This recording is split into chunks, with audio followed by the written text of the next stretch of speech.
ये मैंने होमवर्क दिया था आपको एससीवी का, क्वेश्चन नंबर 56 का बी पार्ट है ना। और इसमें ये कैपेसिटर है, देखो क्लियर है क्या बात। और कैपेसिटर में आपको चित्र देख के ये पता लग रहा होगा कि इसमें 3 डाइलेक्ट्रिक स्लैब हैं, 3, और तीनों की विड्थ क्या है, सेम है। बात समझ में आ रही है नहीं, ऐसे करके तीनों की विड्थ सेम है, केवल और केवल डाइलेक्ट्रिक कांस्टेंट अलग अलग है। और वो ये कह रहा है कि प्लेट एरिया तो ए है, साथ में डिस्टेंस बिटवीन प्लेट डी है, तो ये कितना हो जाएगा, d/3 d/3 and this is also d/3। और ये K1 K2 K3।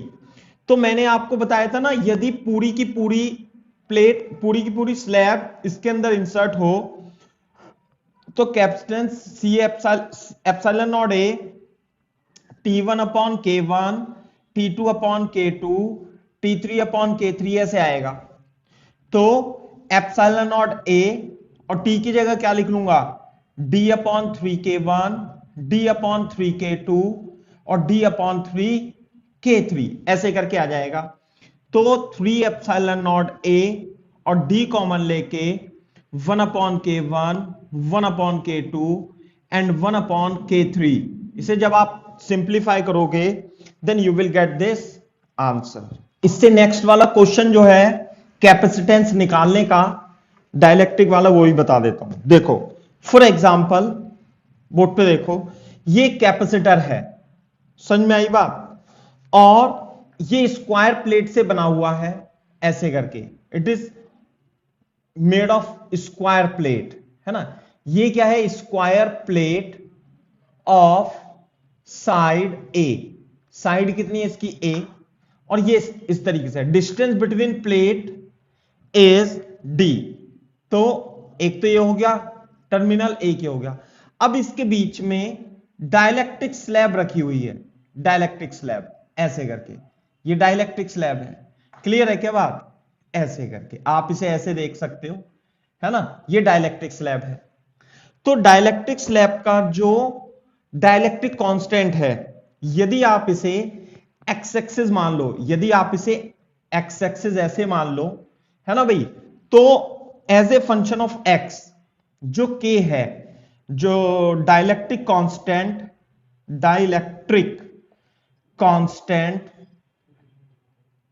वेरिएबल है, कांस्टेंट नहीं है। तो के की वैल्यू के नॉट प्लस अल्फा एक्स है। तो you have to find CAB, A और बी के बीच आपको क्या निकालना है, कैपेसिटेंस निकालना है कि इसका जो डाइलेक्ट्रिक है वो कांस्टेंट नहीं है, वो as a function of x दे रखा है, और ये के नॉट प्लस अल्फा एक्स की तरह वेरी कर रहा है। समझ में आया ना आपको कि डाइलेक्ट्रिक कांस्टेंट नहीं है, जो इसका डाइलेक्ट्रिक है वो वेरिएबल है। अब आप इसे ऐसे देखो, मान लिया अगर जो आपके पास एक स्क्वायर प्लेट होती और इसकी साइड कितना ए, तो बेटा इसका एरिया कितना हो जाएगा, एरिया हो जाएगा ए स्क्वायर, बिल्कुल सही बात है। और ये डिस्टेंस डी होती, मान लिया डिस्टेंस डी है, और इसका जो डाइलेक्ट्रिक कांस्टेंट यदि के होता, तो आप इसका कैपेसिटेंस क्या लिखते, सीधा लिख देते के एप्सिलॉन नॉट ए अपॉन डी, और ए की जगह क्या लिख देते बेटा, डी ए स्क्वायर, ये एरिया हो गया।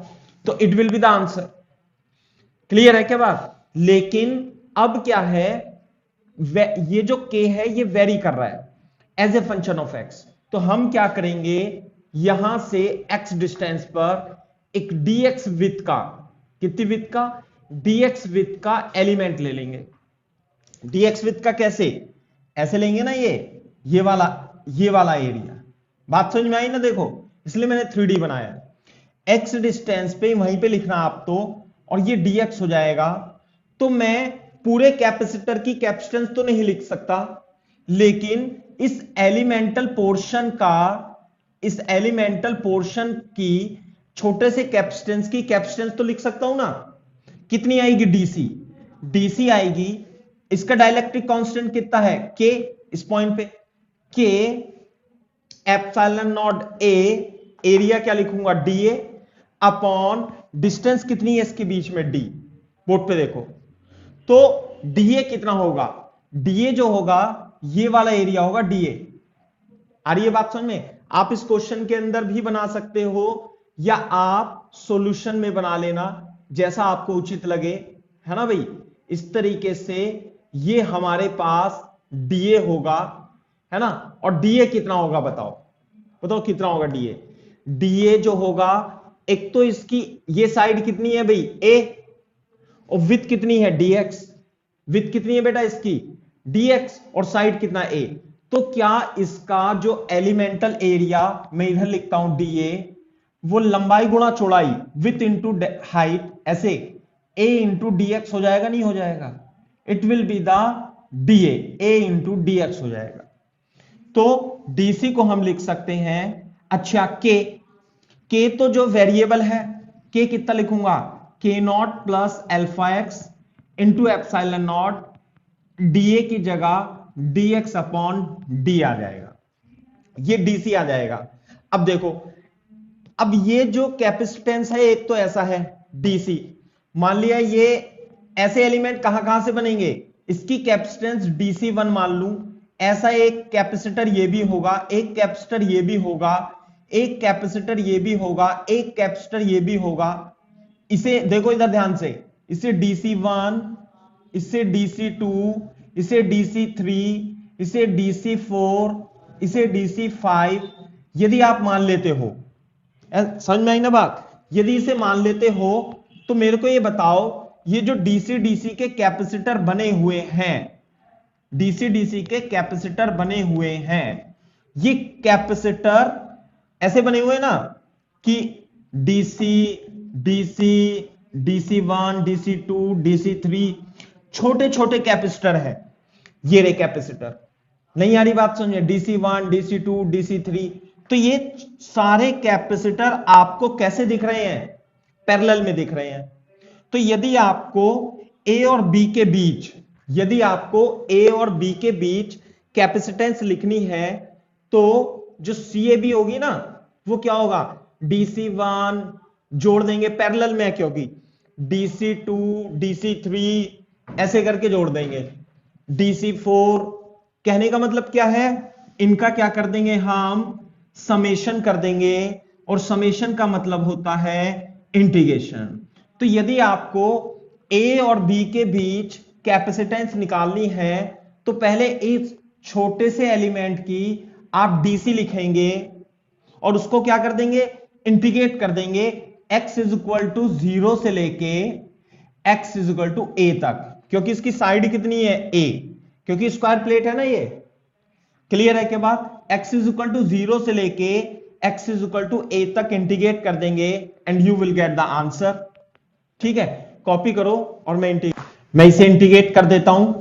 तो इंटीग्रेट करेंगे तो CAB will be equal to integration of DC, इसका इंटीग्रेशन करने जा रहे हैं बेटा हम, k epsilon naught alpha x into epsilon naught a into dx upon d। Constant term बाहर आ जाएंगी, मैं इधर लिख देता हूं epsilon naught a upon d, और ये k नॉट अल्फा एक्स बाहर आ जाएगा, और x की वैल्यू 0 से लेके a तक होगी, और हम epsilon naught a upon d k naught x plus alpha x square by 2 from 0 to a हो जाएगा। बात समझ में आ रही है ना, 0 टू a। और अब हम वैल्यू रख देंगे epsilon naught a upon d, पहले a रखेंगे फिर 0 रखेंगे, तो 0 ही आ जाएगा, तो a कॉमन लेके upon d k epsilon naught alpha a by 2, it will be the equivalent capacitance between, जो SCV में भी दिया हुआ है, और ये अभी मेरे ख्याल से 1 या 2 साल पहले ये क्वेश्चन JEE एडवांस में आया भी था, है ना। ये जो SCV का क्वेश्चन नंबर 57 है, मैं आपको बता देता हूं, ये क्वेश्चन आया था, है ना, 2 साल पहले आया था लगभग, मेरे को एग्जैक्ट ध्यान नहीं है, सेम ही क्वेश्चन आया था, बस उसमें थोड़ा सा कॉन्सेप्ट तो यही लगना था, लेकिन उसमें पूछा कुछ और था इस तरीके से, है ना, कि ये 2 प्लेट हैं, आई बात समझ में, थोड़ा प्लेट बड़ी बना देता हूं ऐसे करके, और इसके बीच में जो डाइलेक्ट्रिक है, वो डाइलेक्ट्रिक अभी हमने क्या पैरेलल टू प्लेट और परपेंडिकुलर टू प्लेट इस तरीके से रखे हैं, लेकिन इसकी साइड कितनी है, ये वाली ए। अच्छा ये स्क्वायर प्लेट है, ये भी कैसी प्लेट है भाई, स्क्वायर प्लेट है ना, ऑफ साइड ए, ये मैं आपको लिखा देता हूं। और इसमें जो डाइलेक्ट्रिक स्लैब है, वो एक डाइलेक्ट्रिक स्लैब तो ऐसे रखी हुई है, ऐसे करके लाइक दिस, और दूसरी डाइलेक्ट्रिक स्लैब इस प्रकार से रखी हुई है लाइक दिस, ऐसे करके। क्लियर है क्या बात? अच्छे सर, अच्छी बात तो यह है कि इन डाइलेक्ट्रिक स्लैब के डाइलेक्ट्रिक कांस्टेंट है, बदल नहीं रहे हैं जैसे पिछले क्वेश्चन में बदले थे, और ये डिस्टेंस डी है। तो आपको इसमें ए और बी की वैल्यू निकालनी है। क्वेश्चन नंबर 57 है ना। आप एससीवी से पढ़ भी सकते हो, फाइंड सीएबी। वैसे तो आपको क्वेश्चन इसमें क्लियर हो गया होगा, देख सकते हो कैसे करेंगे। मैं आपको इसमें 1 मिनट देता हूं, आपने क्वेश्चन तो कॉपी कर लिया, मैं क्वेश्चन थोड़ा सा आपको समझा देता हूं, इसका चित्र बना देता हूं, तभी आपको क्लियर भी होगा। जैसे 3D डायग्राम बनाता हूं मैं, एक डाइलेक्ट्रिक स्लैब ऐसे होगी और एक डाइलेक्ट्रिक स्लैब इसमें ऐसे रही होगी, और ये प्लेट है कैपेसिटर की, और कैपेसिटर की प्लेट कैसी है भाई, स्क्वायर प्लेट है ना भाई, और ये प्लेट ऐसे रही होगी और ऐसे रही होगी। क्लियर है क्या बात, ऐसे करके, ठीक है। और ये डाइलेक्ट्रिक स्लैब ये ऐसे रहा होगा, ये वाला है ना, ये डाइलेक्ट्रिक स्लैब ये भी ऐसे, और ये पीछे रहा होगा, है ना। जैसे कि मैं और सुंदर सा चित्र बना देता हूं इसमें, ये इस तरीके से डाइलेक्ट्रिक स्लैब होगा। तो ये तो K1 वाला डाइलेक्ट्रिक स्लैब है, ये तो K1 वाला है, और ये K2 वाला है। आपको इसके बीच में और इसके बीच में आपको डाइलेक्ट्रिक कैपेसिटेंस निकालने। देखो मैंने लाइन के थ्रू इसे डिफरेंशिएट करने की कोशिश भी की है कि ये डाइलेक्ट्रिक स्लैब तो ऐसे होगा, ये वाला है ना, और ये डाइलेक्ट्रिक स्लैब अलग है, इस तरीके से रखे हुए हैं। अगर जो आप, ये तो हो गया फ्रंट व्यू, ये 3D व्यू हो गया, साइड इसकी ए होगी, और ये भी साइड कितनी होगी इसकी, ए होगी, और डिस्टेंस क्या है, डी है। तो अब हम किस प्रकार से, होना तो इंटीग्रेशन से ही है, इंटीग्रेशन से तो होगा, कौन सा एलिमेंट किस तरीके से लें कि हमें आसानी से हो जाए। कैसे करेंगे अपन, ऐसे ही x डिस्टेंस पे, देखो यहीं पे सॉल्यूशन लिखते हैं, यहां पे सॉल्यूशन लिखते हैं अपन, है ना। और ऐसा ही चित्र या तो ऐसा बना लो या ऐसे बना लो, चलो इसमें लिख दो, चाहे आपने ये बना लिया होगा। तो x डिस्टेंस पे, मैं तो इसमें ही बना लेता हूं, आप पहले वाले में x डिस्टेंस पे आप क्या करोगे, एक dx विथ का एलिमेंट ले लोगे, dx विथ का, इसमें भी और इसमें भी, है ना। थोड़ा बड़ा ले लेते हैं, dx विथ का, एक तो ये वाला हो जाएगा आपका कैपेसिटर, और एक ये वाला हो जाएगा, मान लिया ऐसे बन गया ना, ये यूं बनना होगा। तो इसकी कैपेसिटेंस कितनी मान लो, DC1, और इसकी कैपेसिटेंस कितनी मान लो, DC2।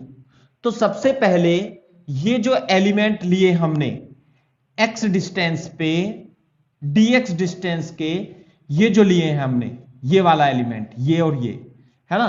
तो मेरे को ये आसानी हो जाती है इसमें कि बोर्ड पे देखो, थोड़ा सा बड़ा बनाना चाहिए था मेरे को। यहां देखो, यदि मैं इसे थीटा एंगल मान लेता हूं, थीटा, तो ये तो डी है और ये है टोटल ए, तो क्या मेरे को आप इसमें टेन थीटा बता सकते हो? हां बता सकता हूं।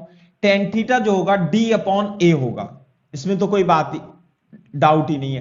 Ten theta is equal to perpendicular upon a होगा, सही है बात। अच्छा जी, अब बोर्ड पे देखो, इधर ये x है, इसे मैं dx1 dx2 बाद में लिख लेता हूं, इसे मैं h1 लिख लूं, इस हाइट को लिख लेता हूं h1। तो टेन थीटा इस वाले ट्राइंगल में, इस हिसाब से टेन थीटा कितना होगा, h1 अपॉन x, बिल्कुल सही बात है, h1 अपॉन x होगा। तो दोनों बराबर हैं क्योंकि, तो d upon A is equal to h1 upon x, तो h1 की value d upon A into x हो जाएगी, ये h1 हो जाएगा। तो ये h2 कितना होगा भाई फिर, ये वाला h2 ये तो H1 हो गया, H2 टोटल कितना है ये D, तो D is equal to H2 plus H1, तो जो H2 होगा it will be D minus H1, और D तो D है ही सही, H1 होगा D upon A into x. Clear है क्या बात? तो D 1 माइनस एक्स अपॉन ए, ये आ जाता है H2, ये आ जाता है H1 टेन थीटा से, टेन थीटा की हेल्प से। अब इसे मैंने DC2 माना था, थोड़ा आप ऐसे लिख लेना, कभी आप गंदा कर दो DC2, और इसे क्या मान लेना DC1, ये ना, इसे क्या मान लिया हमने DC1, इसे क्या मान लिया मैंने DC2। तो मेरे को क्या आप DC1 बता सकते हो? यहीं पे लिखता हूं मैं, DC1 कितना होगा? DC1 क्या होगा? अरे K epsilon naught A upon D, तो K की जगह तो K1 epsilon not DA 1 upon distance कितनी है ये? अरे एक कैपेसिटर ये बन गया ना, इधर देखो बेटा, ये दो कैपेसिटर बन जाएंगे, एक कैपेसिटर DC1, एक कैपेसिटर DC2 बन जाएगा। समझ में आई ना बात? ऐसे करके बन जाएंगे, एक कैपेसिटर यहां पे, एक कैपेसिटर ये, एक कैपेसिटर ये। तो इसकी जो थिकनेस होगी, इसकी थिकनेस तो H2 होगी, और इसकी जो थिकनेस होगी वो H1 होगी। बात समझ में आ रही है नहीं? तो DC1 में एप्सिलॉन नॉट A ये हो जाएगा DA। क्लियर है के बाद DA, और जो इसकी थिकनेस होगी, इसकी थिकनेस वो कितनी हो जाएगी H1, और DA की वैल्यू कितनी होगी? अच्छा DC2 देखें, इसके लिए इसके लिए इसके लिए K2 epsilon naught A DA2 upon distance कितनी होगी? It will be equal to, this is what, एक मिनट थोड़ा सा, चलो ये मैंने क्या माना था, इसे मैंने H2 मान लिया गलती से, चलो कोई बात नहीं। तो यहां पे तो H2 लिख देंगे ये वाली डिस्टेंस, और यहां पे क्या लिख देंगे H1 लिख देंगे, वो तो कोई फर्क नहीं पड़ता है ना। इसमें ये H1 मान लिया था ना, तो मैंने DC1 माना DC2, बस ये गलती हो गई है। हाँ बस वो कर देना है ना, वो थोड़ा सा सिंबल में मिस्टेक हो गया, तो इसे H2 माना था तो मैं H2 ही मान लेता हूं, और ये तो H1 आएगा। साथ में जो एरिया होगा ना बेटा, एरिया DA, दोनों के लिए देखो एरिया सेम होगा, जो एरिया तो दोनों पट्टियों का सेम होगा ना, यहां पे इसका भी इसका भी, और ये कितना होगा DX इंटू ए, DX इंटू ए। तो मैं यहां पे K1 एप्सिलॉन नॉट A और DA को लिखूंगा A इंटू DX, हाँ भाई H2, ये जो डिस्टेंस है ये वाले डिस्टेंस है, ये यहां पे D1 minus x upon A लिख दूंगा, और K2 एप्सिलॉन नॉट A, और जो DA होगा वो A इंटू DX, साथ में ये जो इसकी डिस्टेंस होगी H1, वो मैं D upon A into x लिख दूंगा। थोड़ा सा कंफ्यूजन हो गया DC1 लेकिन आप कर दो ध्यान से, ये मैंने सब लिख लिया। अब ऐसे कैपेसिटर ये इस तरीके से होगा, तो कैसे करूंगा मैं? क्या मैं इसकी कैपेसिटेंस निकाल सकता हूं? ये DC दो कैपेसिटर हैं, देखो ध्यान से, देखो ध्यान से, एक तो ये DC1 है और एक ये DC2 है। क्लियर है क्या बात? DC2 ऐसे करके, तो क्या मैं DC, इन दोनों के इक्विवेलेंट कैपेसिटेंस DC को लिख सकता हूं कैसे? 1 अपॉन DC जो होगा वो 1 अपॉन DC1 और 1 अपॉन DC2 के बराबर होगा, क्योंकि दोनों कैपेसिटर ये सीरीज में है। ये बात अपने को समझ में आनी चाहिए। क्लियर है क्या बात? तो मैं DC लिख देता हूं, क्योंकि ये दोनों कैपेसिटर सीरीज में है तो यही रूल लगेगा। तो अच्छा, रूल तो यही लगेगा, बिल्कुल सही बात है। और इसकी कैपेसिटेंस जो होगी वो कितनी आएगी? ये तो DC है, और ऐसे कैसे कैपेसिटर बनेंगे बेटा? एक DC का ये भी बनेगा, एक DC का ये भी बनेगा, एक DC का ये भी बनेगा, एक DC का ये भी बनेगा। तो ये DC DC DC DC, जो DC आई वो तो इन दोनों कैपेसिटर को सीरीज में करने से आएगी। और ऐसी डीसी जो छोटे छोटे कैपेसिटर है यहां से लेके यहां तक आप बनाना मत, है ना, ये सब बनेंगे। और ये जो कैपेसिटर होंगे ये पैरेलल होंगे, और जब पैरेलल होंगे तो जो सीएबी आएगा वो इंटीग्रेशन ऑफ डीसी आएगा। बात समझ में? और डीसी कैसे दिया जाएगा? डीसी ऐसे दिया जाएगा।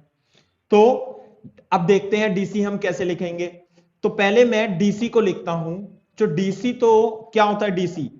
डीसी तो होता है DC1 DC2 अपॉन DC1 और DC2। ऐसे आ जाएगा ना? आ जाएगा। या मैं कुछ और कर दूं इसमें, नीचे क्या जाएगा? ऐसे करके आएगा। चलो एक काम करते हैं, 1 अपॉन डीसी हम करते हैं 1 अपॉन DC1।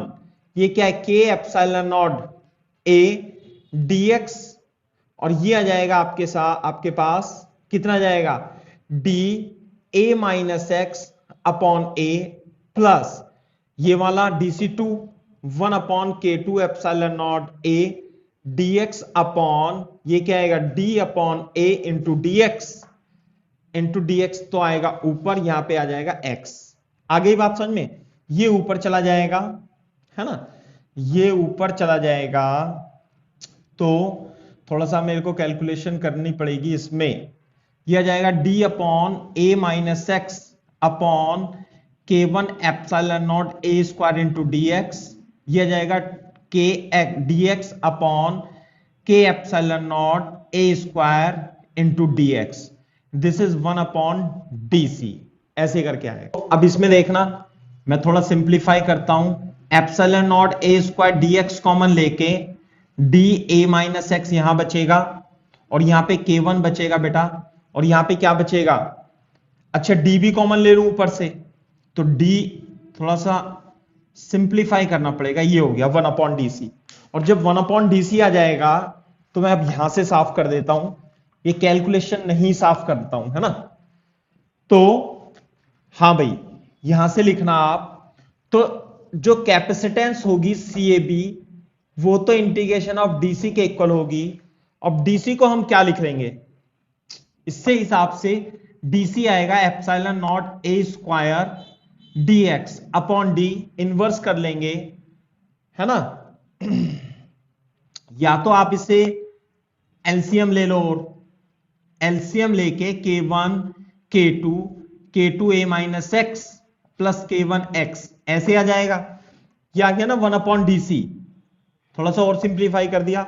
और डीसी जब हम लिखेंगे तो epsilon naught A square dx upon D, और ऊपर आएगा K1 K2 upon K2 a minus X plus K1 into X, और इसका कर देंगे हम इंटीग्रेशन। क्लियर है के बात? कांस्टेंट टर्म इसमें बाहर आ जाएगी। कितनी आएगी भाई बाहर? K1 K2 epsilon naught a square upon D, और ऊपर बचेगा dx, और नीचे क्या बचेगा? नीचे इधर देखो, K2a minus K2x plus K1x। थोड़ा इसे सिंप्लीफाई करेंगे, K2a plus K1 minus K2 into x ऐसे बन जाएगा ये, थोड़ा सिंप्लीफाई करके। तो इसे थोड़ी देर के लिए मैं C4 इसे मैं a मान लेता हूं, बार बार लिखना पड़ रहा है मेरे को। तो a into dx upon K2a और K1 minus K2 into x हो जाएगा। तो CAB मेरा आंसर आ जाएगा यदि मैं इसका इंटीग्रेशन कर दूं। तो इंटीग्रेशन अपने को पता होता है सौजन्या, 1 अपॉन एक्स का इंटीग्रेशन ln x होता है, और 1 upon a plus B x का integration 1 upon B ln a plus B x होता है। इसका मैं यूज करूंगा, और x की वैल्यू 0 से a तक मैं इंटीग्रेट कर दूंगा। ये बात समझ में? बस अब इंटीग्रेशन कर देंगे हम। ये तो a एज इट इज आ जाएगा। इसका इंटीग्रेशन क्या होगा भाई? 1 अपॉन बी, ये a प्लस बी एक्स की तरह हो गया ना भाई, ये a प्लस बी एक्स की फॉर्म में। तो 1 अपॉन बी, बी की जगह क्या आएगा? K1 माइनस K2 ln, है ना, और यहां पे आ जाएगा K2a plus K1 minus K2 into X, और लिमिट होगी 0 से a। ये तो अपने को पता ही है। ठीक है। अच्छा, अब मैं इसे साफ कर देता हूं क्योंकि आंसर हमारा सही आने वाला है। क्लियर है बात? तो पहले क्या रखेंगे हम, a, तो a अपॉन k1 माइनस के टू एल एन, हाँ भाई k2a प्लस k1 माइनस के टू इंटू ए, ऐसे रखा। फिर माइनस लगा के क्या रखेंगे, x की जगह 0, फिर x की जगह 0 लिखेंगे लोअर लिमिट, तो ये 0 हो जाएगा, तो यहां बचेगा हमारा ln कितना भाई, k2 इंटू ए प्लस 0। क्लियर है क्या बात? अब k upon k1 minus k2, ए तो ऊपर आ गया। अब यहां देखो, इसमें k2a plus k1a minus k2a, ये इससे कैंसिल नहीं हो जाएगा, तो ऊपर क्या बचेगा, ln k1a minus ln k2a। Clear है क्या बात? अब ये a k1 minus k2 ln a minus b का फॉर्मूला लगा देंगे, k1a upon k2a, ln a minus ln b is equal to ln a upon b, तो ये कट जाएगा, तो ये आ जाएगा CAB। हाँ भाई, मैं यहां लिखता हूं फाइनली CAB जो होगा कितना होगा, a की जगह क्या, a की जगह मान लिया था मैंने k1 k2 epsilon naught a square upon d, नीचे आएगा k1 माइनस k2, और ये कितना जाएगा ln k1 अपॉन k2, जो ln के अंदर क्वांटिटी होती है उसे मोड में हम लिखते हैं, तो ये आंसर आ गया था। अब जो एडवांस में क्वेश्चन आया था उसमें k1 k2 की कुछ वैल्यू दे रखी होगी, और यहां पे न्यूमेरिकल इंटीजर टाइप से बना करके क्वेश्चन पूछ रहा होगा, तो कॉन्सेप्ट तो यही है। सेम क्वेश्चन आया था, मैं आपको बता रहा हूं, है ना, लगभग 2 साल पहले एडवांस में हमने डायलेक्ट्रिक इंसर्ट करके, क्लियर है क्या बात, हमने different different combination of capacitor की कैपेसिटेंस निकालना सीख लिया, जिसमें कि अगर जो डायलेक्ट्रिक कांस्टेंट वेरिएबल है तो भी हमने फाइंड करा है, और यदि डायलेक्ट्रिक कांस्टेंट इस तरीके से आड़ा तिरछा है तब भी हमने सॉल्व कर लिया। अब मैं आपको एक दूसरा नया कॉन्सेप्ट भी बताता हूं डायलेक्ट्रिक में, है ना। तो डायलेक्ट्रिक जब हम फिल करते हैं कैपेसिटर के बीच में तो क्या होता है, बोर्ड पे देखो, ध्यान से देखना। यदि हम एक कैपेसिटर के बीच में डायलेक्ट्रिक इंसर्ट करते हैं, समझ में आई बात? तो पहले तो मान लिया ये इस प्रकार से था, और इसके बीच में एयर थी, तो इसका कैपेसिटेंस एप्सिलॉन नॉट ए अपॉन डी होता है, सही है बात?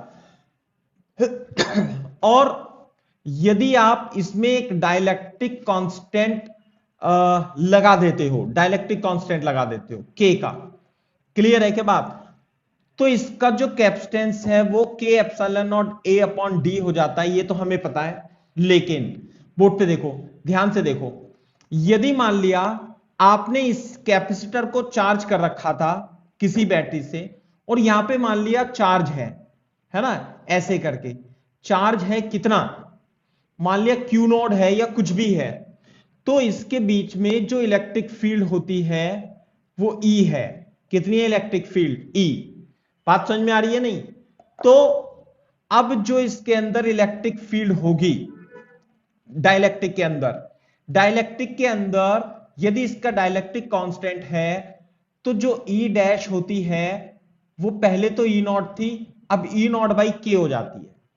ये ध्यान रखना, बताया था ना आपको, जो इलेक्ट्रिक फील्ड होती है वो जैसे चार्ज रखा हुआ है K Q naught upon R square 1/4 pi epsilon naught Q upon R square, यदि इलेक्ट्रिक फील्ड है किसमें, वैक्यूम में, तो अगर जो आप इलेक्ट्रिक फील्ड किसी मीडियम में निकालना चाहते हो, मान लिया मीडियम है ये, है ना, यहां पे इलेक्ट्रिक फील्ड यदि external electric field E not है और ये मीडियम है, और मीडियम का डाइलेक्ट्रिक कांस्टेंट के या आप रिलेटिव परमिबिलिटी ई आर मानते हो, तो इसके अंदर मीडियम के अंदर जो इलेक्ट्रिक फील्ड होगी, है ना, मीडियम के अंदर जो इलेक्ट्रिक फील्ड होगी वो एक्सटर्नल इलेक्ट्रिक फील्ड को ई आर से हम डिवाइड कर देते हैं, तो ये हो जाती है। अब ई आर लिखो या डाइलेक्ट्रिक कांस्टेंट लिखो, बात एक ही है, आप यहां ई आर भी लिख सकते हो।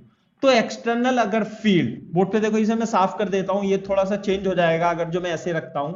अब आप ऐसे देखो, यदि कैपेसिटर की प्लेट के बीच एयर में इलेक्ट्रिक फील्ड एप्सिलॉन नॉट थी, तो इलेक्ट्रिक फील्ड इसके अंदर कितनी हो जाएगी?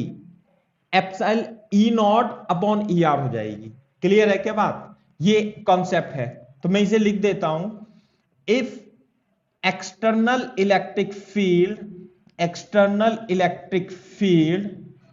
इन वैक्यूम, और इसे हम एयर ही मान लेते हैं, वैसे होता नहीं है, थोड़ा सा डिफरेंट होता है, is E not, and A dielectric is placed in medium, dielectric is placed between plates of capacitor,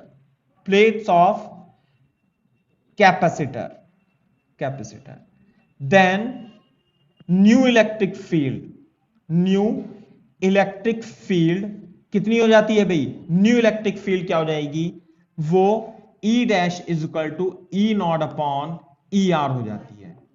E dash is equal to E naught upon E R हो जाती है, या इसे हम ई नॉट अपॉन के भी लिख सकते हैं। That is electric field is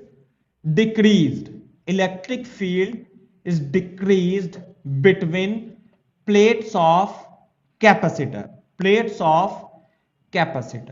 कितने टाइम्स डिक्रीज हो जाती है? जितना डाइलेक्ट्रिक कांस्टेंट होगा उतने टाइम्स इलेक्ट्रिक फील्ड इसके अंदर डिक्रीज हो जाती है, जैसा कि हम इलेक्ट्रोस्टैटिक्स में भी पढ़ चुके हैं। जैसे कि मान लिया ये डाइलेक्ट्रिक है, जो ये वाटर के लिए होता है, वाटर के लिए रिलेटिव डाइलेक्ट्रिक कांस्टेंट है ना, रिलेटिव डाइलेक्ट्रिक 81 होता है, या किसी किताब में 80 भी लिख रखा होता है। जबकि ध्यान से देखो, मेटल के लिए ER जो होता है इनफाइनाइट होता है। बात समझ में आ रही है ना? मेटल के लिए क्या होता है? इनफाइनाइट हो जाता है। ठीक है, तो बोर्ड पे देखो इधर,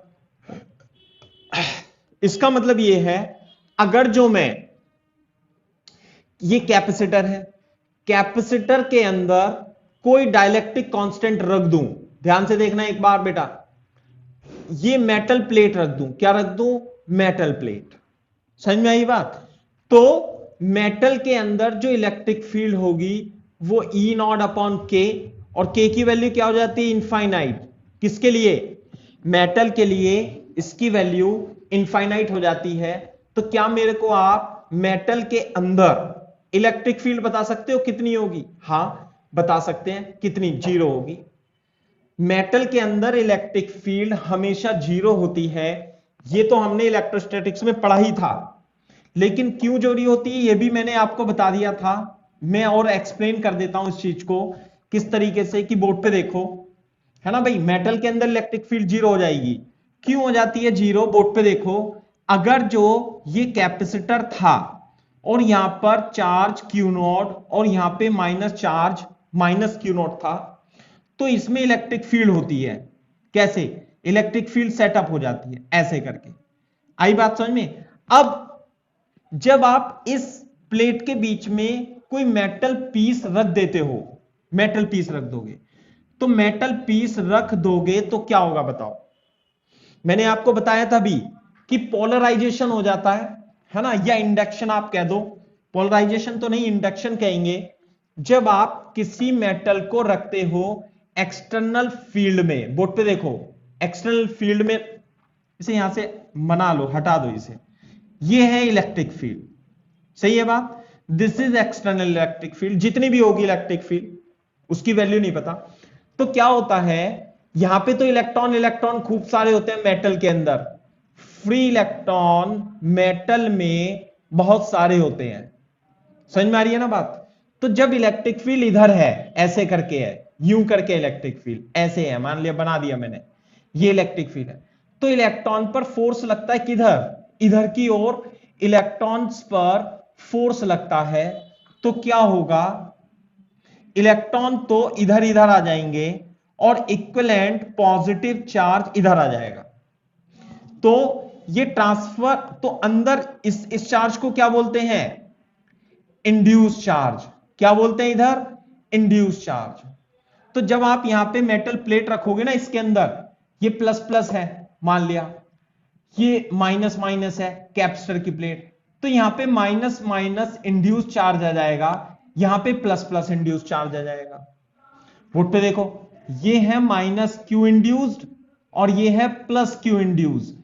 तो इस इंड्यूस चार्ज के कारण अंदर एक इंड्यूस इलेक्ट्रिक फील्ड प्रोड्यूस हो जाती है, जिसकी डायरेक्शन, हां भाई, जिसकी डायरेक्शन एक्सटर्नल इलेक्ट्रिक फील्ड की डायरेक्शन के अपोजिट होती है। और स्पेशली मेटल के अंदर, स्पेशली मेटल के अंदर ये जो इंड्यूस इलेक्ट्रिक फील्ड है, इंड्यूस इलेक्ट्रिक फील्ड की वैल्यू एक्सटर्नल फील्ड की वैल्यू के बराबर होती है, और इस वजह से इस पॉइंट पर नेट इलेक्ट्रिक फील्ड, किसी भी पॉइंट पर नेट इलेक्ट्रिक फील्ड कितनी हो जाएगी भाई, इलेक्ट्रिक फील्ड इसके अंदर जीरो हो जाती है। ये मेटल की प्रॉपर्टी है। ठीक है ना बात। तो जो इंड्यूस इलेक्ट्रिक फील्ड और एप्सिलॉन नॉट इलेक्ट्रिक फील्ड बराबर होती है और ये जीरो हो जाएगी। आ रही है बात समझ में? बोर्ड पे देखना एक बार मेरे को, देखो अगर जो यहां पर एक्सटर्नल इलेक्ट्रिक फील्ड और इंटरनल इलेक्ट्रिक फील्ड बराबर है, यानी इंड्यूस इलेक्ट्रिक फील्ड, इसे ई डैश की जगह इंड्यूस, हां इंड्यूस लिख रखा है ना, यदि ये बराबर है, इधर देखो सौजन्य, तो यदि कैपेसिटर पर ये प्लस क्यू नोट चार्ज था और कैपेसिटर पर इधर माइनस क्यू नोट चार्ज था, तो इस पर जो इंड्यूस चार्ज होता है ना, ये इंड्यूस चार्ज ये तो नेगेटिव होगा और ये प्लस इंड्यूस चार्ज होगा। तो बता सकते हो इलेक्ट्रिक फील्ड जीरो है तो इंड्यूस इलेक्ट्रिक फील्ड कितनी होगी, इंड्यूस चार्ज कितना होगा। इसमें आप लिख लेना है ना, ऐसे बना करके, in case of metal, in case of metal जो इंड्यूस चार्ज होता है, इंड्यूस चार्ज वो किसके, जो प्लेट है प्लस उस, जैसे यहां पे प्लस क्यू चार्ज है तो यहां पे क्या हो जाएगा, minus of charge of plate के बराबर हो जाएगा। तो यानी क्यू इंड्यूस जो होगा वो माइनस क्यू नोड होगा, ये बात है। तो यहां पे माइनस क्यू नोड आ जाता है, ये वाला जो चार्ज होगा माइनस क्यू नोड और ये वाला चार्ज होगा प्लस क्यू नोड। बात समझ में आई? तभी तो इलेक्ट्रिक फील्ड जीरो होगी, इक्वल भी होगी अपोजिट भी होगी। तो इसका मतलब जो इंड्यूस चार्ज है इस केस में, उसका मैग्नीट्यूड कैपेसिटर के चार्ज के इक्वल होगा और अपोजिट डायरेक्शन में, अपोजिट साइन का होगा। क्लियर है क्या बात? मैं इसे लिख देता हूं, कभी आप कंफ्यूज हो जाओ, है ना, ऐसे लिख लेना कहीं पे यहां पे बना के, in case of metal, in case of metal that is induce charges, induced charge is equal to charge on capacitor plate, charge on capacitor plate but of opposite sign, but of opposite sign, opposite sign का होता है। Clear है क्या बात?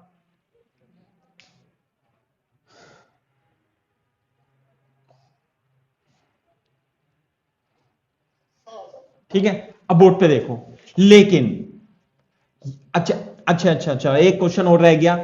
अगर जो मान लिया ये है हमारे पास मेटल प्लेट और ये डिस्टेंस डी है, ये तो कैपेसिटर है, और इसमें मैंने अब की बार जो मेटल प्लेट है वो टी थिकनेस, ये क्या है भाई, metal plate, dielectric relative constant के कितना होता है इसका, इनफाइनाइट। बात समझ में आई? और इसकी थिकनेस कितनी है भाई, इसकी थिकनेस है टी थिकनेस है। बात समझ में आ रही है? तो बोर्ड पे देखो, तो यहां पे तो इलेक्ट्रिक फील्ड कितनी होगी, जीरो होगी, यहां पे ई नॉट होगी ना, ऐसे ये प्लस है प्लस है प्लस, ये माइनस माइनस माइनस, तो यहां पर जो चार्ज आएगा माइनस माइनस माइनस, यहां प्लस प्लस प्लस, कितना आएगा, यदि ये प्लस क्यू नोड है तो ये माइनस क्यू नोड है, तो ये प्लस क्यू नोड है, तो ये माइनस क्यू नोड है। तो बोर्ड पे देखो इलेक्ट्रिक फील्ड किस क्षेत्र में होगी, इलेक्ट्रिक फील्ड इस क्षेत्र में होगी, इलेक्ट्रिक फील्ड इस रीजन में होगी, और यहां पर इलेक्ट्रिक फील्ड तो कितनी होगी भाई, 0 होगी। तो इसका मतलब पहले कैपेसिटर की प्लेट डी थी, और यदि आपने टी थिकनेस की प्लेट, मेटल की प्लेट डाल दी, किसकी प्लेट, मेटल की प्लेट डाल दी, तो इसका मतलब इलेक्ट्रिक फील्ड का रीजन कम हो गया। कितना कम हो गया, टी। तो जो इसकी नई कैपेसिटेंस आएगी एप्सिलॉन नॉट ए अपॉन डी माइनस टी आएगी। क्लियर है क्या बात, एप्सिलॉन नॉट डी माइनस ए, क्योंकि इलेक्ट्रिक फील्ड ये डी था और टी कैंसिल हो गया, उसमें से घट गया, तो बचा कितना, डी माइनस टी। तो ऐसे होता है। तो मेटल प्लेट को इंसर्ट करने पे कैपेसिटेंस बढ़ जाती है ना। कैपेसिटेंस क्या होगी, C dash will increase by this amount. तो ये तो मेटल प्लेट के इंसर्ट करने के बाद कैपेसिटेंस का फिगर हो गया है ना, या चार्ज इंड्यूस। इस केस में चार्ज इंड्यूस वही होता है जो कैपेसिटर की प्लेट पे होता है, लेकिन अब हेडिंग डालो, चार्ज इंड्यूस्ड ऑन डाइलेक्ट्रिक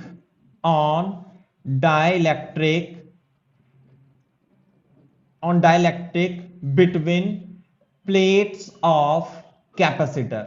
यदि आप कैपेसिटर की प्लेट के बीच में किसी डाइलेक्ट्रिक को इंसर्ट करते हो, कैसे, जैसे मान लिया कैपेसिटर की प्लेट है और आपने मेटल प्लेट नहीं डाला, आपने कोई डाइलेक्ट्रिक इसमें डाल दिया जिसका डाइलेक्ट्रिक कांस्टेंट के है ना, के या रिलेटिव डाइलेक्ट्रिक ईआर है। तो बोर्ड पे देखो, मैं थोड़ा सा ऐसे करके बनाता हूं। ये प्लेट थी कैपेसिटर की, है ना भाई, ये प्लेट है। तो यहां पर तो चार्ज कितना है, मान लिया क्यू नॉट है, यहां पे कितना है, माइनस क्यू नॉट, ऐसे करके। तो इंडक्शन की वजह से यहां पे माइनस माइनस चार्ज आ जाएगा, कैसे, इलेक्ट्रिक फील्ड की वजह से फोर्स लगेगा इलेक्ट्रॉन पे, इधर आएगा, और यहां पर प्लस प्लस इंड्यूस चार्ज आ जाएगा। तो इसे मैं माइनस क्यू इंड्यूस बोलूंगा और इसे प्लस क्यू इंड्यूस बोलूंगा। तो यदि क्यू नॉट कैपेसिटर की प्लेट पे, क्यू नॉट और माइनस क्यू नॉट कैपेसिटर की प्लेट पे चार्ज था, तो डाइलेक्ट्रिक की फेस पर कितना इंड्यूस चार्ज होगा, ये आपको बताना है। इन केस ऑफ मेटल ये इंड्यूस चार्ज बिल्कुल इसके एग्जैक्ट इक्वल हो जाता है और अपोजिट हो जाता है, लेकिन मेटल में ये जो इंड्यूस चार्ज है ये कैपेसिटर के प्लेट पर चार्ज से थोड़ा सा कम रहता है। उसकी कैलकुलेशन मेरे को करनी है, सही है ना बात। तो देखो कैसे करेंगे, बोर्ड पे देखो, मैं इंड्यूस चार्ज निकालना है।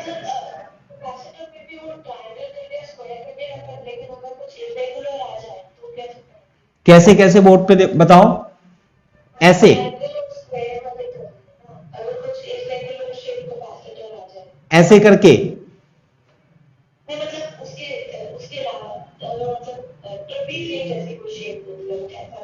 प्लेट की जैसे मान लिया ये प्लेट है, ये तो स्क्वायर प्लेट होता है ना, और आप पूछ रहे हो कि मान लिया प्लेट ऐसे आ जाए यूं करके, तो अरे तो डिस्टेंस ऐसे ही तो पूछ रहे हो,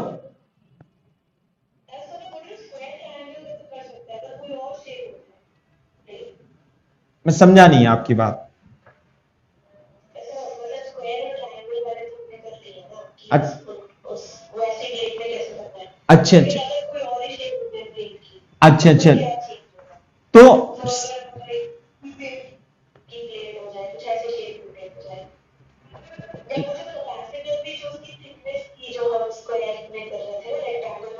हाँ हाँ, तो अकॉर्डिंग टू जो भी शेप होगी ना उसके हिसाब से हम कैलकुलेट करेंगे, सिंपल इंटीग्रेशन से ही कर, हाँ डिवाइड, हाँ तो वो तो करेंगे ही, वो तो जैसे मान लिया एक ये शेप थी ना, जैसे कल वाला हमने क्वेश्चन किया था ऐसे करके, ये नहीं किया था एक सवाल, तो फिर हम डिवाइड कर लेते थे, इसे C1 लिख लिया, C2 लिख लिया, इसे C3 लिख लिया, ऐसे करके, है ना। तो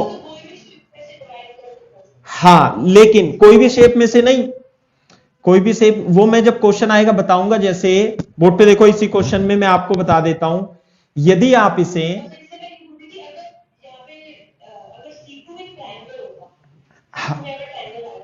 यहां पे यूं, हाँ तब भी हम डिवाइड कर सकते, वो तो कर लेते हैं हम। लेकिन आपको फिर ये देखो, ये तो बहुत टफ क्वेश्चन हो जाएगा वैसे तो, है ना, अगर जो ऐसे आ गया मान लिया। लेकिन हाँ, डिवाइड करके जैसे मान लिया ये आ गया, ये एक ट्राइंगल अलग है, ये ट्राइंगल अलग है, या एक ये इस तरीके से रखा हुआ है, ये इस तरीके से रखा हुआ है ना, और ये इस तरीके से रखा हुआ है, ऐसे करके यूं है, C1 C2 C3। तो अब आपको डिवाइड करना पड़ेगा इसमें कुछ डिफरेंट तरीके से। कैसे?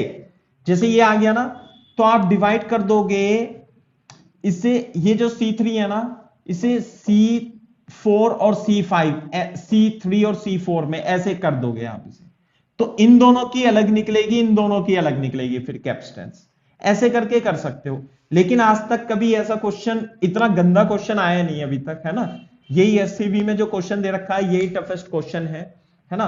और भी हो सकते हैं, लेकिन हाँ, कैलकुलेशन उसी तरीके से होगी कि भाई आप इसकी कैपेसिटेंस निकालो, इसकी निकालो, तो ये दोनों क्या होंगे सीरीज में, और ये दोनों क्या होंगे सीरीज में, फिर इसकी कैलकुलेशन करनी पड़ेगी थोड़ा इंटीग्रेशन से। तो ये तो एडवांस का ही क्वेश्चन बनेगा, बहुत लंबा चौड़ा। देखो जैसे हमने एससीबी का भी क्वेश्चन किया तो कितनी लंबी कैलकुलेशन थी उसमें, तो इसमें भी इसी प्रकार से कैलकुलेशन करके हो जाएगा, डिवाइड करके हो जाएगा। आप कहना चाह रहे हो कि यदि इसकी शेप उल्टी सीधी दे दें, ट्राइंगल, रेक्टेंगल, ट्रेपीजियम, तो C1 C2 अलग अलग कैलकुलेट करके उसके इक्विवेलेंट कैपेसिटेंस ऐसे C1 C4 C2 और C3 ऐसे अपन बना देंगे और फिर सॉल्व कर लेंगे इसकी अलग अलग निकाल करके।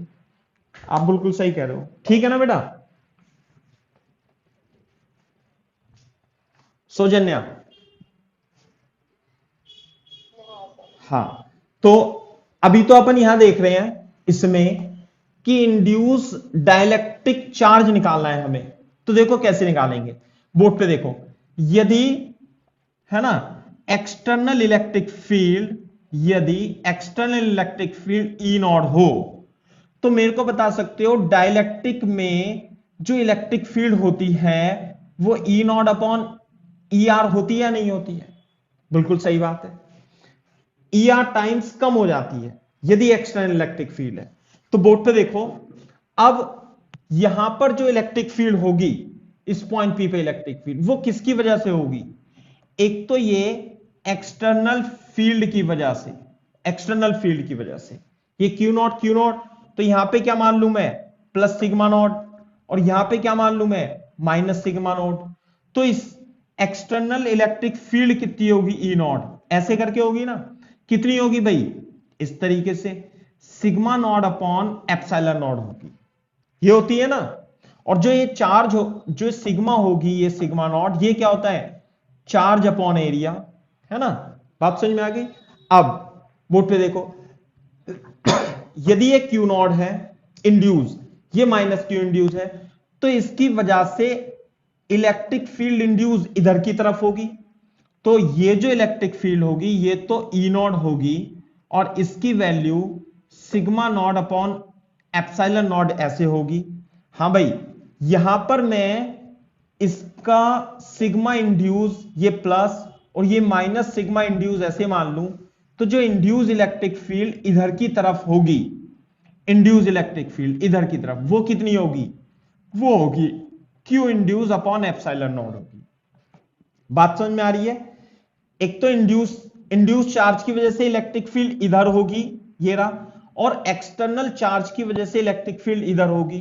तो इस पॉइंट पर नेट इलेक्ट्रिक फील्ड कितनी होगी, ईपी, ये होगी external electric field minus induce electric field, इस पॉइंट पी पर इलेक्ट्रिक फील्ड, और ई नॉट तो है ही सही, माइनस ई नॉट कितना होगा बता सकते हो, ई नॉट होगा sigma naught upon epsilon not, बिल्कुल सही बात है।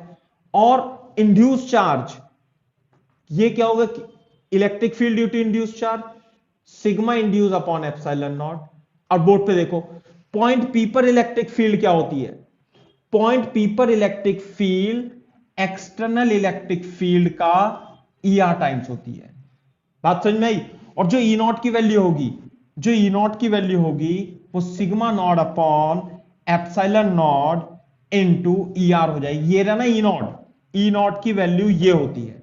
तो बोर्ड पे देखो इधर, ये sigma naught upon epsilon naught Q induced upon epsilon naught से कैंसिल हो जाएगा, और इसे ER is equal to sigma naught minus Q induced, तो sigma induced equal to sigma upon ER, और इसे कॉमन लेके 1 माइनस 1 अपॉन ER, और Q induced sorry sigma induced क्या होगा, सिग्मा इंड्यूस होगा, कितना होगा sigma induced, Q induced divided by area, surface charge density, charge per unit area, तो Q induced divided by area, और एप्सिलॉन नॉट सिग्मा नॉट क्या होगा भाई, ये वाला, इस पर जो सरफेस चार्ज डेंसिटी होगी कितनी होगी, वो sigma naught is equal to Q naught upon area 1 minus 1 upon ER, ये कट जाएगा, तो induce charge Q naught 1 minus 1 upon ER होता है।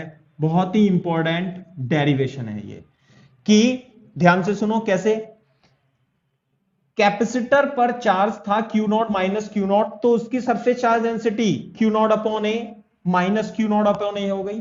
उसमें जब आप डाइलेक्ट्रिक रखोगे तो उसके अंदर electric field external electric field का 1 अपॉन R टाइम्स हो जाता है। तो यहां पर जो इंड्यूस चार्ज आएगा उसकी वैल्यू कितनी होगी, तो उसकी वैल्यू इस तरीके से आप निकाल सकते हो। चार्ज आ जाता है किस पर, डाइलेक्ट्रिक की अपोजिट साइड पर इतना चार्ज आ जाता है। अगर जो मेटल होती तो चार्ज क्यू नॉट के बराबर ही आता, क्योंकि ER क्या हो जाएगा यहां पे, अरे मेटल के लिए फॉर मेटल, हाँ भाई ER कितना हो जाएगा इंफिनिटी, तो जो इंड्यूस चार्ज होगा वो Q naught 1 minus 1 upon infinity Q not हो जाता है ना। किसी किसी किताब में यहां पर माइनस साइन भी लगा हुआ है नेगेटिव, क्योंकि जो चार्ज इंड्यूस होता है वो अपोजिट होता है ना, ऐसे आप लिख सकते हो।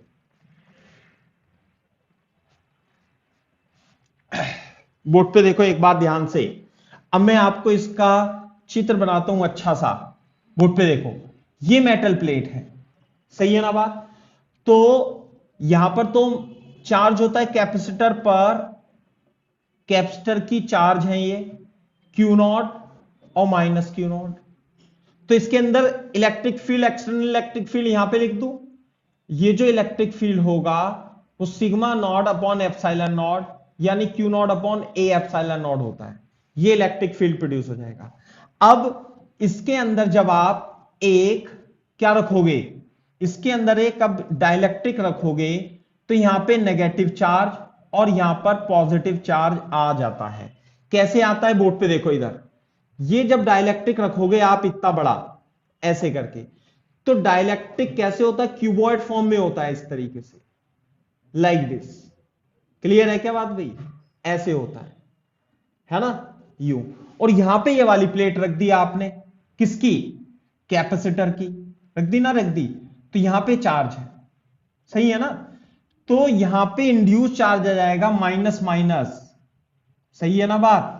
अब यहां पर इस वाली प्लेट मैंने 3D दिखाया है, तो जो प्लस प्लस चार्ज होता है इंड्यूस चार्ज, ये आ गया ना, ये इंड्यूस चार्ज हो गया, this is the induced charge, induced charge, नहीं आई बात समझ में, इंड्यूस चार्ज हो गया। और यहां पर जो प्लेट होती है वो नेगेटिव, जो प्लेट पर चार्ज क्या है, नेगेटिव, कितना चार्ज है, माइनस क्यू नॉट, और यहां पे इंड्यूस चार्ज है। तो बोर्ड पे देखो ध्यान से, तो होता क्या है, ये वाली प्लेट इस पे फोर्स लगाती है ऐसे, इस पे ये वाला फोर्स, नहीं आई बात समझ में, और ये वाला चार्ज इस पे ऐसे फोर्स लगाता है, ये इस पे प्लेट, तो कैसे लगाएगा देखो, तो ये जो नेगेटिव प्लेट होती है ना, ये जो डाइलेक्ट्रिक है ये क्यू इंड्यूस है, ये एक्सटर्नल इलेक्ट्रिक फील्ड में रखा हुआ है, ये रहा, ये रही इलेक्ट्रिक फील्ड, ऐसे इलेक्ट्रिक फील्ड, ये है ना external electric field, external electric field. तो इस इलेक्ट्रिक फील्ड की वजह से इस नेगेटिव इंड्यूस चार्ज पर इधर फोर्स लगने लगता है, बोलो, और इस पर इधर फोर्स लगने लगता है, क्योंकि इलेक्ट्रिक फील्ड एक्सटर्नल इधर है। कितनी है इलेक्ट्रिक फील्ड एक्सटर्नल? इतनी। और चार्ज कितना है यहां? Q induce. चार्ज कितना है यहां? Minus Q induce plus Q induced. तो फोर्स बता सकते हो कितना लगेगा? यानी कि इसकी फेस पर जो फोर्स लगेगा, कितना लगेगा?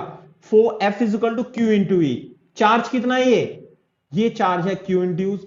और इलेक्ट्रिक फील्ड किसकी इलेक्ट्रिक फील्ड में रखा हुआ है?